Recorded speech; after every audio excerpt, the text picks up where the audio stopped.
that if you're in your life, if you are producing bogus product, you will not find fulfillment.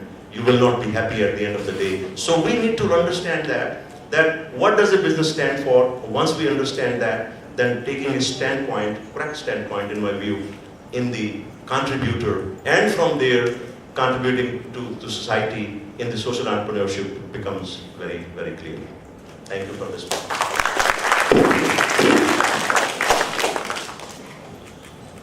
Yeah, I would like to clarify one thing first. I think my mentioning society towards the end has been interpreted in a particular way. I'd like to tell a story about Ramakrishna Paramahamsa when he was eating. He did not eat jalebi. And he ate it towards the end, and when people asked, you are eating it towards the, why are you not eating? It's my favorite sweet. Will you have appetite for it? No, it is like the governor's sarod. So there will be a separate way for that. So people have their own order. Some people, keep the best for the last. So that was the intent. It's not that the order, it's basically, it's not a ranked order. Okay, I would like to clarify on that. Second thing is, the topic here is that MBAs are ideal for social enterprise, which talks about a state, what it is. They are ideal, meaning that today they are ideal. Right? It doesn't talk about what they should be. I took it as they are ideal now. Right? And that is why I had put across these points. Also, I understood that if you are socially oriented, you are ethical. The examples that were taken about these accounting malpractices, somebody evading tax, they are all illegal. They have nothing to do with this. That is not done.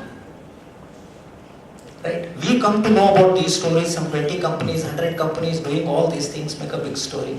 I remember there used to be a TV coverage of a boy who fell in that borewell. Right? 3 days they kept on showing that boy, saying he fell in the borewell, he fell in the borewell, he fell in the borewell. What about those 1,000, 2,000 people who saw that well, avoided that and went around with? Now, nobody shows them on television, saying that this person spotted that borewell and went around it and is safe. We always get to hear news about oddities. For one Lehman Brothers, probably there are 100 companies which are falling in line. So I think let's not mix up the issue here. Right? Something which is illegal, we can't even say that it's unethical. Ethicality or unethical or unethical is a dilemma when it's not covered under legal framework. It is not done, it is not done. I would also like to say the purpose of business is not selling, it is solving problems of people. It's solving problems of people. Selling actually is making it very, very narrow. When you say that the purpose of business is selling and your profit should be incidental, I don't think they match. If it says the problem, it is basically solving people's problems, and in the bargain you end up making profit, that is something which I would accept. There is no denying the fact that yes, students should be sensitized towards the social dimension. I'm not against that. But are we capable of doing that? So when we say that they are ideal, I don't think they are ideal, because our education system does not do that. Teachers should do that, yes, agreed. Acharya is the one who practices, right? But most of the people here are upadhyayas, meaning that they teach for a salary. That's the difference between Acharya and Upadhyaya. It should happen, yes. But let me also tell you, you sensitize, give them perspectives, and go back home happy that I gave my student a new perspective. And we are talking about postgraduate education. And let him do whatever he excels in. That will be the greatest contribution to society. Leave it to him, but give him the perspectives. I somehow am not for conditioning their thinking into one particular slot, because I don't know where he is going to excel.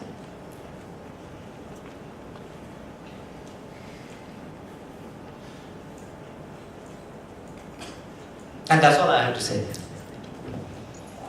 You see the reaction of the subjects here. The platform is open now for discussions, and then we can summarize it and all this. I just wanted to quickly add to what was said. You see, we are not talking about conditioning the mind at all. This is another Western kind of spin on things. Moreover, the examples that I cited are facts. They're not opinion. The problem with Indian business education is that we like to be blissfully oblivious to what is going on outside the world, outside India. That is very interesting. There is a very interesting example I'd like to give. Since I was involved with the several institutions, I traveled to different places, Bangalore, Hyderabad, Delhi, Chandigarh, and many other places. I get to see the curriculum as a mentor of accreditation. I get to see the curriculum. I personally feel, not all, almost 8 out of 10 schools that I visited are teaching 70-year-old stuff. In business cases, outdated. Peter Drucker, during 1950, a classic example, gave a concept called MBO, Management by Objective. In 1955, he discarded it. He said, this is not something I want to. And he never said a word about it. We are still teaching in India MBO. I was very surprised. This is an example. So the point of the matter is, fact is a fact. You can do a survey, even in Indian businesses, how many businesses pay taxes honestly? If that was the case, demonetization didn't need to have happened, right? So the idea is, it is one thing. Similarly, same companies outside. The business mind, when it comes to money, everybody's of the same religion. Whether you're in India, or you're in Africa, or you're in America. The idea is that this mindset has to be changed. The mindset of the profit maximization, and not meaning maximization, not purpose maximization, and that mindset, that's what I spoke to, not conditioning the mind. Once the sea level changes, it rises, every ship rises with it. This is what Shakespeare says. So once everybody understands that, then few people do not have to take that course. It becomes a natural thing. A tree does not have to be taught to contribute. It is a part of its pravriti. A tree is not conditioned for oxygen giving. That's the nature. We are talking about that pravriti, that everybody has to have that mindset that my purpose is I need to contribute more than I consume on the planet. With that mindset, the business student, MBA students have to go, and that applies to business, entrepreneurship, as well as social entrepreneurship. I think this has been a wonderfully rich and interesting, and I think personally enriching, and I'm sure everybody is also enriched by this. I think there is really no conflict in terms of what we would like to achieve. And, we're all battling with the Indian education system. I think the take home is that I'm just thinking, I would like to propose, kind of elevate to the level where I think the argumentative Indian, kind of saying, if I were to say this, is essentially saying that we can have high ideals and an effort to achieve that ideal without so much of pressure on the results, so to say, but being very honest and authentic, and being very, very pointed towards achieving the results. If we can have that, I think we will not have this problem of having to define things so clearly. Because I don't know whether I'm making sense here, because we should understand that we are all trying to achieve the best as educators, but given the circumstances, there are so many constraints. So I'm just thinking, at the end of the day, if you can really say that, well, all of us are trying to be contributing to the society, and there are different means of achieving that. Some people may be wanting to be immediately practical, some people may be more patient in terms of getting results. Will that kind of achieve some kind of closure to this argument, I'm wondering. Otherwise, we will really not get anywhere, I think. You see, the argument is a moot, actually. I mean, for somebody to argue that social entrepreneurship is not a good idea, it's an interesting argument if somebody wants to make that. For me, it is very simple. I'm asking a simple question. If it is a good idea, as you said, ideal situation, social entrepreneurship, if it is a good idea, and we all agree that it's a good idea, then let's find a way to make it work. That is my thought process. Rather than saying challenges are always there. I know in Indian context, it may be 10 times more difficult to achieve certain things because going by Maslow's hierarchy of needs, we are still at the security level. So we cannot go to the self-actualization unless one is Mahatma Gandhi. You can skip those 3 or 4 intervening levels of Maslow's hierarchy. So I understand that. I was born here. I lived here 30 years. I taught here for 10 years. I have been educated at 3 different continents, taught at 4 different continents. So I've been around in Canada, in Europe, in Asia, in South Africa, and in North America for the last 30 years. Having gone through that journey myself, I see there is a resonance. At Stanford, when students come back after 30 years, MBA student, they only recall a particular class. They forget about marketing, finance, accounting, strategy, and the rest of it. They only remember one class in which they were given perspectives that I was sharing, that what is business ultimately all about. And they forget rest all the nuts and bolts information there. See, as we progress in life, we look back. We look back at our footprint. I personally, as a teacher, want to understand what is my footprint on the planet. What do I contribute? And again, Acharati, Swam. Once you enshrine that thing, I teach a class at our school, MBA program. It's a elective, and we teach every summer. It is called Spirituality in the Workplace. I started doing that 25 years ago in America. At that time, America was not ready. They were saying that this person came from India, he has an agenda. This is the problem. Everybody thinks you have an agenda. There is no agenda. The only agenda is, now the whole world is warming up to, we have been contacted by Belgrade to do a handbook on workplace spirituality. So things are changing. Let's be part of that change process. Find out what is the right thing to do and then create circumstances to make it happen. That's all. Fully agree with him. The only thing I would like to say is that, yes, each one of us should ensure that our students leave a footprint, right? But the choice of in what way they would like to leave a footprint should be given to them. Only thing is, it should not be illegal, it should not be unethical. Good morning. Hello. Hello. Hello. Good morning to everybody. My question is for Honorable Sir. Sir, I have seen so many states of India where in a village there is no primary school, there is no primary health center, but there are engineering college, B.Ed college, pharmacy college, management institutes. So if Reserve Bank can control inflation by credit control steps, then why HRD ministry can't control such type of things? In fact, I share this doubt with you. I am nowhere connected to HRD ministry. I am baffled at the number of engineering colleges.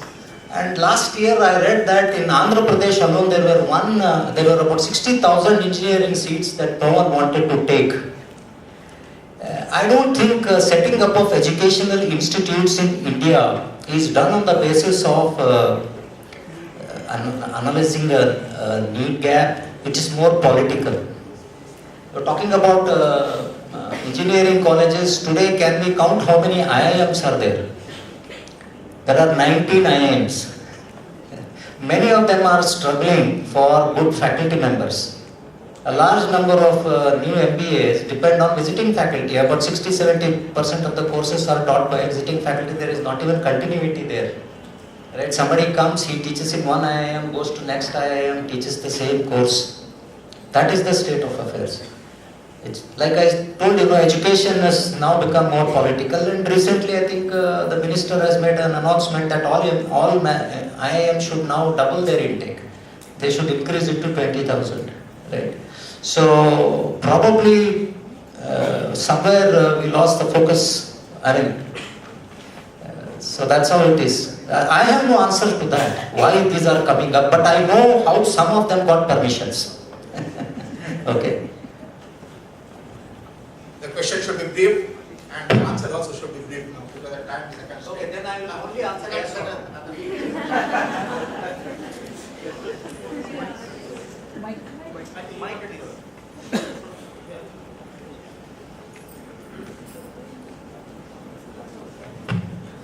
I will pose my question to both, but first I should give my observation. And based on that, the question is to both of you. The observation is this: we talk of different forms of business organizations, individual, partnership, and corporate. MBA education is primarily geared towards teaching about how to run and manage corporate form of business organizations. If you look at courses, it's everything about corporate interests. When we look at the topic, MBA students and social enterprises, I think there's a mismatch. MBA is all about, I should say, corporate education, corporate representation. But social enterprise begins essentially as an individual initiative. If we expect the social enterprises to begin and scale themselves up, yes, it begins essentially as an individual initiative. Where are the courses through which we bring about the required attitudinal changes and inculcate skill sets in our students, as a result of which students capable of even thinking of starting an enterprise on their own? At best, even if we talk of the objectives relating to three areas: conceptual understanding, skill sets, and attitudes, even though there is something relating to skills and attitudes, it's again conceptual understanding of skills and attitudes. Do we bring about a behavioral change as a result of the manner in which we administer the courses? So, don't you think that the very manner in which our MBA education is structured is incapable of generating students who can stand on their own feet and start these social enterprises? Therefore, don't you feel that there is a mismatch between the form of the education and the goodness of the intent that we articulate?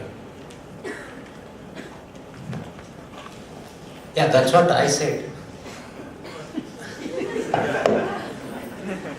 The Indian education system needs overhaul, and we all know that. And I think the HRD ministry is working on that. I may play some role in that. I was invited to do some consulting work with some parts, which I cannot divulge at this time. The point again, sir, the point is very simple. We are not, and I think you made a very good point that teaching communication and ethics in one course does not help. That is very right. I agree 100% with that thought process. However, the point is, we are not talking about teaching social enterprise as an add-on. This is the mistake we make. When we try to change curriculum, we look at things add-on. Mindfulness, people are teaching meditation in management. Mindfulness add-on. We have to look at it as a way of life. That was the point I was trying to make. That it is the mindset. We are going to give a student a frame to look through, a lens to look through. That even if I work for a corporate business, there are people, leaders that I know personally, who have taken a stand when their morals were going to be compromised. These people are far and few between. I understand that. But still there are those people. I personally believe that the universe is structurally biased towards goodness. And I believe that we should nurture our students, give that thought process. That even if you work for a corporate business house or you start your own business, you have to go with this understanding that my role here is how can I contribute more than what I'm consuming. We are talking about that shift. Once that standpoint is correct, then curriculum can take place itself. We do not need to teach social enterprise as a separate subject, I fully agree, because that will be a flu shot, like a flu shot of injection you take at the end of the year. We are talking about changing the main diet on a daily basis. That's it. With that, we can conclude that because the time left is very short, 92 minutes, and moderator has no time at all to conclude. And what the Professor Kidur has said is what it is today. With the what it is, today's environment, when the management students are not relevant for any social entrepreneurship or anything. Now, what is required is the paradigm shift, as rightly pointed out by Professor Iman. That doesn't require for it. We are looking at the future. India is providing a challenging opportunity in the social entrepreneurship and others because we have got near poorest of them, more than 40% of the world population, the world poorest people are in India. So, where the market is not playing any role or the state is not playing its positive role, there is a big space, growing space, and that has to fit. So, there is a challenging opportunity for the bringing the vision, leadership skill, entrepreneurship skill, everything the social enterprise. So, there is a need. So, that how we can bring to that, what to be, what ought to be, that is more important than others. And I think that is what rightly you have pointed out. There is a need.